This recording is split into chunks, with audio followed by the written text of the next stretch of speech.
Bienvenue les lions dans votre taroscope du mois d'août. Alors, qu'est-ce qui va se passer pour vous, que vous soyez lion avec votre signe solaire, ascendant ou lunaire? On va regarder ce qui se trame. Alors déjà, dans quelle énergie vous arrivez en début de ce mois d'août? On a un chevalier de denier qui nous parle de ça. On a un 6 de denier et on a un 10 de coupe. Alors ce sont des énergies qui sont soutenantes, qui sont plutôt gaies. On est vraiment dans une ambiance plutôt joyeuse et de sensation de réussite en fait. Donc à mon avis, vous pourriez avoir eu des bonnes nouvelles il n'y a pas si longtemps, ou en tout cas une capacité à profiter de votre vie qui est assez conséquente. Voilà.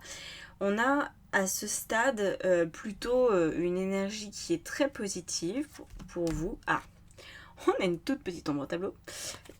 Bon, un 3 d'épée qui est là. Alors, qu'est-ce que veut nous dire ce 3 d'épée? Pour moi, j'ai l'impression que c'est plutôt la fin. J'arrive pas du tout à le ressentir comme quelque chose qui soit encore d'actualité.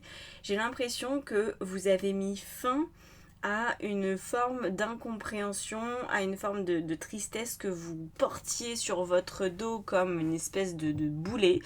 Moi, ce que j'en ressens dans ce 3 d'épée, au-delà de la tristesse habituelle qu'on confère à cette carte, c'est plutôt une inquiétude.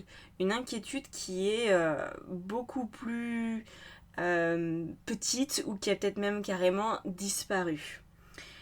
Alors, il peut y avoir deux raisons à ça. Soit votre situation matérielle et professionnelle a évolué, parce qu'on a quand même un 6 de denier, donc vous pourriez avoir eu un nouveau projet professionnel. Ou alors, au niveau de vos relations familiales, il y a eu une embellie et vous vous dites, bah, en fait, ça me donne du baume au cœur, ça me permet d'aller mieux, ça me permet de me sentir bien. Et il y a vraiment quelque chose qui se détend en vous. Donc ça, écoutez, ce sont de très belles énergies avec lesquelles commencer ce mois. Alors, ensuite, on a quoi? On a un as de coupe dans les énergies dominantes du mois d'août. Donc là, c'est pareil, on est sur un renouveau émotionnel. On a quoi? On a le pape qui vient par-dessus. Vous avez envie, ou besoin, plutôt besoin qu'envie, de vous engager plus. Alors, ça peut être une relation, on va voir après si ça concerne une personne en particulier, de vous engager par exemple dans un couple un petit peu plus, ou auprès d'une personne. Ça peut aussi être vous, parce que c'est comme si là, la vie, elle vous laissait un peu tranquille, elle vous laissait un petit peu vivre ce que vous vouliez vivre, et je pense que vous allez pouvoir prendre plus soin de vous en fait et moins être comment dire ça, limité par l'action des autres, l'action de la vie, comme si la charge que vous pouviez avoir, qui pouvait être une charge de travail, qui pouvait être une charge de famille, et ben ça s'est allégé, ça va mieux et ça vous donne envie de respirer autrement, de vivre autrement. Alors on n'est pas ici sur quelque chose de radical en termes de changement, c'est plutôt le fait de se sentir mieux. Alors pour certaines personnes, ça peut carrément être la fin d'une dépression ou d'une déprime ou d'un burn-out, quelque chose qui vraiment c'est ah enfin là je commence à me sentir mieux, je commence à me sentir en phase avec moi. Voilà, ça, vous avez plus envie de vivre qu'avant. C'est ça que je ressens, vraiment, très fortement d'ailleurs. Alors, qu'est-ce qui va vous aider? Vous voyez, on a un 10 d'épée. Hein. Je pense qu'il n'y a pas si longtemps que ça encore, vous avez pu être dans une situation au niveau psychologique qui était très très délicate. On a par-dessus le chevalier de coupe. C'est vraiment tout l'enjeu de ce mois, c'est de comprendre que vous êtes en train de passer à autre chose, que vous êtes en train de vous améliorer. Vous êtes en train de laisser derrière vous un état émotionnel qui a été contraignant, délicat, désagréable, appelez ça comme vous voulez, mais en tout cas ça n'allait pas. Ça a pris plus ou moins de place. Je pense que ça en a pris pas mal. Honnêtement, bon, un 3 d'épée et un 10 d'épée, ça fait quand même un peu de lourdeur, hein, on va pas se mentir. Par contre, avec le chevalier de coupe qui arrive là dans ce qui va vous aider sur ce 10 d'épée, je pense que vous êtes en train de réaliser que non seulement vous allez mieux, mais qu'en plus il y a des sources de joie et d'amour dans votre vie. Donc ça vous aide à finir de sortir la tête de l'eau. Vous voyez, il y a des choses qui se passent bien. Donc ça, c'est très intéressant. On a quoi au niveau relationnel? On a une bonne carte de relation, on a un 3 de denier. Au niveau pro, on a un 8 de bâton, vous allez être occupé. Au niveau de votre vie intérieure, votre vie spirituelle, on a un 4 d'épée. Ok, alors vous voyez, hein, on n'a pas ou très peu d'arcanes majeurs. Le seul arcane majeur qui a voulu sortir, c'est le pape. Donc je pense que c'est un mois qui va passer tranquillement. Vous allez peut-être même pas vous rendre compte que vous allez franchement mieux.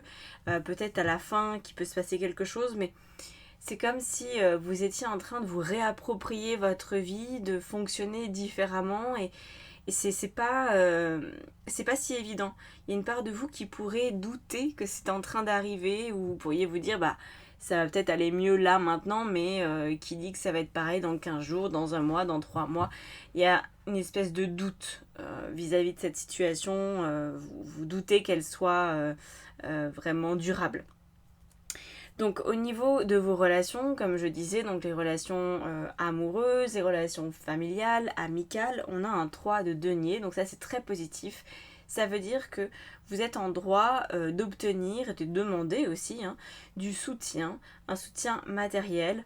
Alors pas forcément financier, mais un soutien matériel, c'est par exemple quelqu'un qui va vous rendre un service, qui va vous aider, qui va vous soutenir dans vos choix, dans vos décisions. Ça va être aussi une coopération, une collaboration avec les gens peut-être de votre famille, de votre entourage. Il y a vraiment cette notion pratiquement d'entreprendre à plusieurs au sein de votre cercle de proches. Donc vous pourriez, pourquoi pas ici, avoir créé une entreprise. On a quand même pas mal de deniers comme je vous disais. L'entreprise commence enfin à fonctionner, vous commencez enfin à pouvoir vous détendre parce que ça va mieux, ça vous stresse moins et tout. Et vous pourriez avoir ouvert ce commerce par exemple avec votre mari, votre femme. Vous voyez, il y a cette idée-là qui est très présente. Alors qu'est-ce qu'on rajoute sur ce 3 de denier? On a la reine de denier. Il y a vraiment un aspect matériel et financier qui est prépondérant dans vos relations. J'ai l'impression que oui, il y a une façon de, comme si vous travaillez en famille ou en groupe de famille. Est-ce que vous allez pour le mois d'août donner du temps? Ça peut aussi être ça, ponctuellement. Admettons que vous êtes en congé, mais vous filez un coup de main à la personne avec qui vous vivez, qui est peut-être à son compte. Admettons, cette personne, elle fait les marchés d'été, vous voyez, les nocturnes, voilà, ça se fait beaucoup pendant l'été. Peut-être que vous allez venir l'aider. Voilà, ça peut aussi être ça, ok? En tout cas, on est sur ce genre de relation qui a besoin d'une grande confiance. Et qui peut vous apporter aussi des ressources financières complémentaires ou qui peut vous apporter peut-être tout simplement une autre vision de ce que le travail peut représenter quand il est fait en famille. Voilà. En famille ou entre amis, ça peut être aussi vos amis. Au niveau pro, justement, allons-y. Beaucoup d'occupations, beaucoup de choses sur le feu avec ce 8 de bâton qui nous dit qu'il peut y avoir de la pression à réussir. On a le pendu. Alors, vous allez avoir ici quand même deux énergies qui sont absolument contradictoires, à savoir la pression, le stress et le lâcher-prise, la fluidité. Comment conjuguer les deux? Ça sera peut-être pas si évident que ça. Je pense que vous allez devoir prendre sur vous, vous allez devoir faire preuve de volonté mentale pour, si vous êtes face à une situation où on vous en demande beaucoup, savoir aussi lever le pied, savoir déléguer, savoir vous organiser d'une façon qui va être plus accessible pour vous. Parce que sinon, attention, si vous sortez tout juste en plus d'une période qui a pu être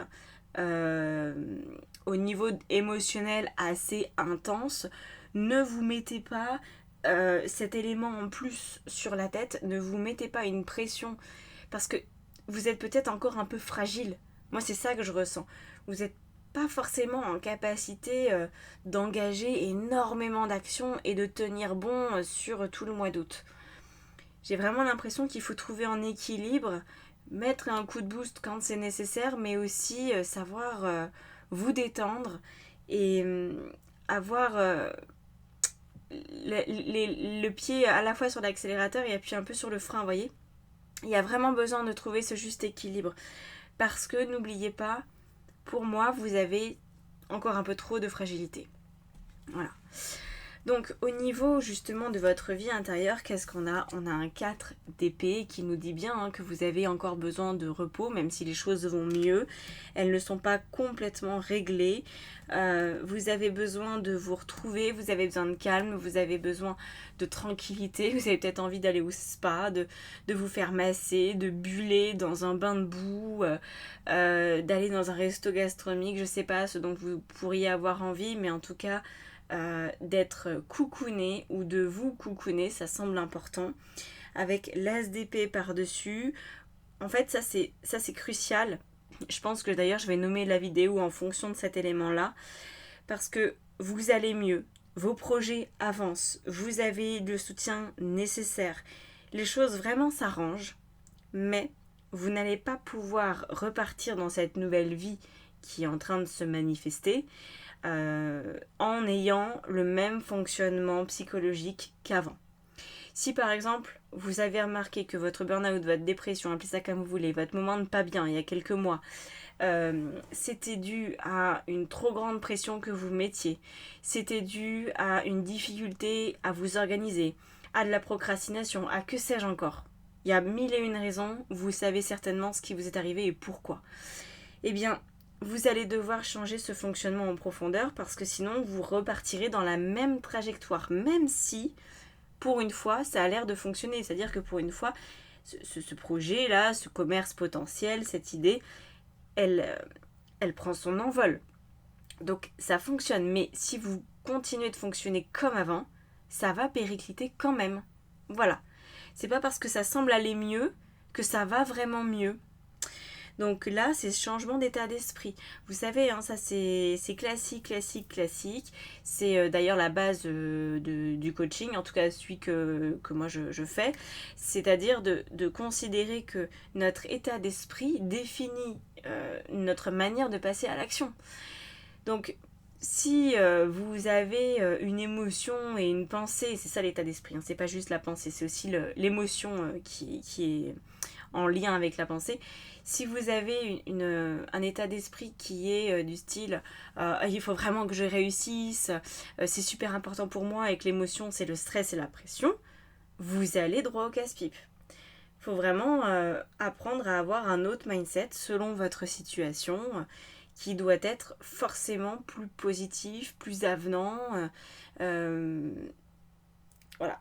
Ça va être par exemple, je choisis de prendre un temps toutes les semaines pour faire le point et rectifier le tir avant de me mettre trop de trucs sur la tête.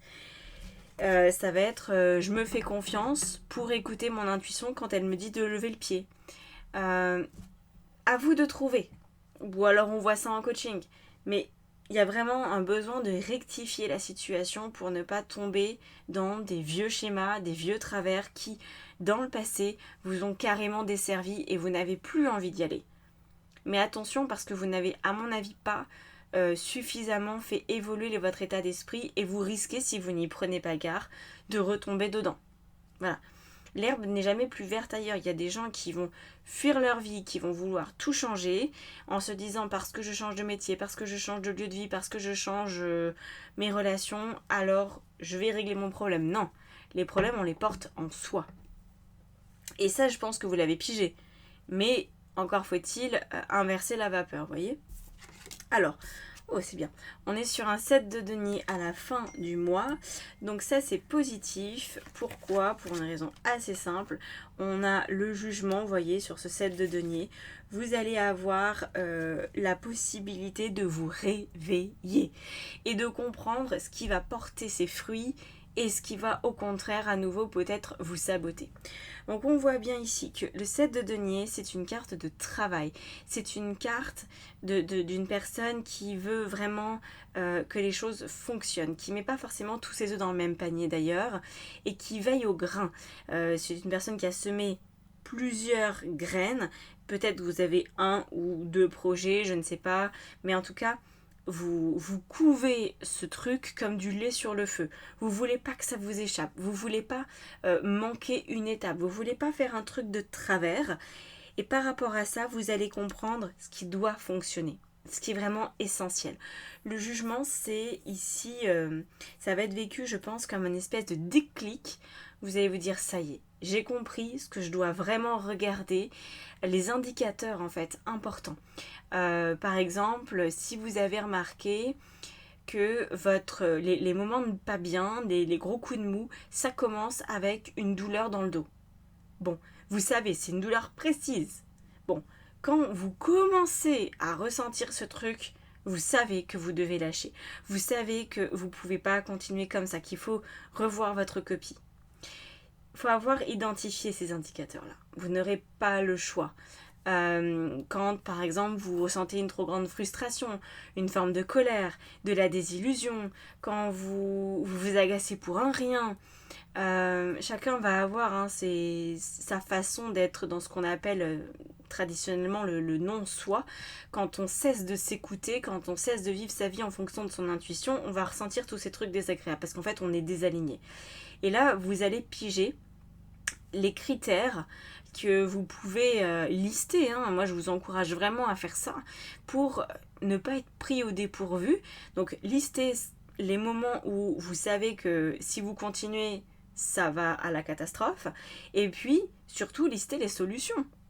Parce qu'il ne s'agit pas de dire, ah bah voilà, j'ai mal au dos, bah du coup, qu'est-ce que je fais? Je m'arrête de bosser complètement? C'est pas forcément l'idée du siècle, parce que votre métier, surtout si vous avez un commerce, admettons, vous ne pouvez pas fermer comme ça juste parce que vous avez envie.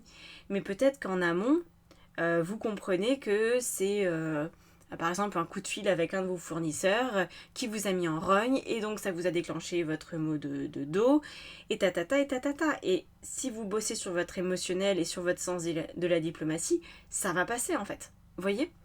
Donc essayez de trouver les solutions en plus des critères qui pourraient déconner. Ça peut être votre corps qui fatigue trop, ça peut être des boutons qui sortent, des boutons de fièvre, ce genre de choses qui montrent votre fatigue. Ça peut être un cycle irrégulier chez les femmes. Ça peut être énormément de choses, franchement. Ça peut être aussi une relation à la nourriture qui change brutalement, ou d'un coup vous avez envie de manger, ou au contraire de vous priver, ou d'être dans un excès de sport. Chacun, on a ses modes de sabotage, on a aussi ses modes de... Comment dire ça? J'ai perdu le mot. De décompensation. Et pour vous, je pense que c'est des formes de décompensation qui sont pas forcément très saines, parce qu'elles sont pas maîtrisées, parce qu'elles sont faites de manière automatique sans forcément toute la conscience que vous pourriez y mettre. Ok? Donc mettez un peu plus de conscience sur vos fonctionnements et sur vos écueils pour que ça se passe pour le mieux, tout simplement. Voilà pour vous les lions. Eh ben écoutez, j'espère que ça vous aura bien parlé. N'hésitez pas à me dire en commentaire comment ça a résonné dans votre vie. Si vous voulez que je vous accompagne donc en guidance du coup, soit à thème, soit connaissance de vous, enfin je fais plein de choses, allez voir sur mon site, ou en coaching ou en formation tarot. J'ai aussi des ateliers. Allez voir. Voilà. Je vous laisse là-dessus. Prenez grand soin de vous. À bientôt. Ciao, ciao.